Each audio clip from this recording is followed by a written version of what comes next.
Hello everyone, প্ৰথমে স্বাগতম জনাইছো মোৰ পেজৰ অন্য এটি ভিডিঅ'লৈকে। আজি মই এটা ভেন্ডিৰ ৰেচিপি লৈ আহিছো, আশা কৰিছো সকলোৱে ভাল পাব। ভেন্ডিখিনি মই আগতেই ধুই লৈছো যাতে তাৰ পানীটো শুকাই যায়। এতিয়া গোটেইখিনি এটা সমান সাইজত কাটি লম।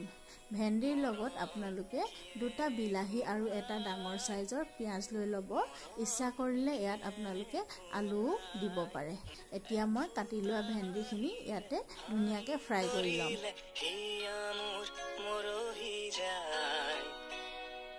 আজৰি পৰতে কথাবোৰ গাঁঠিলো পাহৰো তোমাকে পাই। ভেন্ডিখিনি 50% ফ্ৰাই কৰি ল'ব। এয়া মোৰ ভেন্ডিখিনি ফ্ৰাই হৈ গ'ল। এতিয়া মই ভেন্ডিখিনি কাঢ়ি লৈছোঁ। এতিয়া সেই একেখিনি তেলতে গোটা ধনিয়া আৰু গোটা জিৰা অলপ দি লৈছোঁ। এতিয়া ইয়াতে পিঁয়াজখিনি দি দিম। পিঁয়াজখিনি দি অলপ গোল্ডেন কালাৰ হোৱালৈকে আমি ভাজি থাকিম।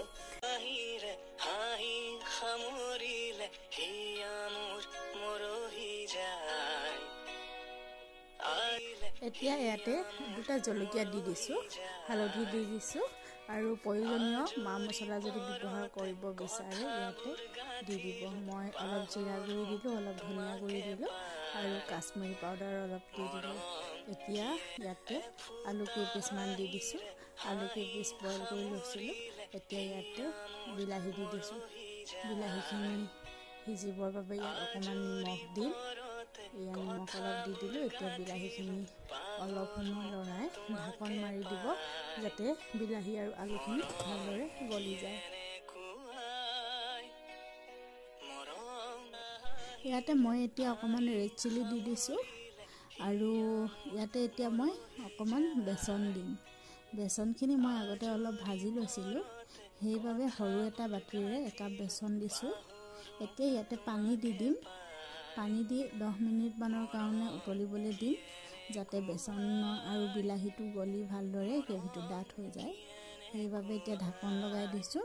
এতিয়া 10 মিনিটমান উতলক। তাৰপাছত ইয়াতে মই ভেন্দিখিনি দি দিম। ভেন্দিখিনি যিহেতু আগতে ভাজিয়ে থৈছিলোঁ, ফ্ৰাই হৈয়ে আছে, সেইবাবে বেছি সময় নালাগে। 5 মিনিটমান উতলিলেই আমাৰ গ্ৰেভি ৰেডি হৈ যাব।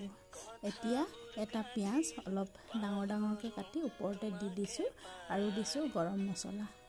এয়া মোৰ ভেন্দিৰ ৰেচিপিটো ৰেডি হৈ গ'ল।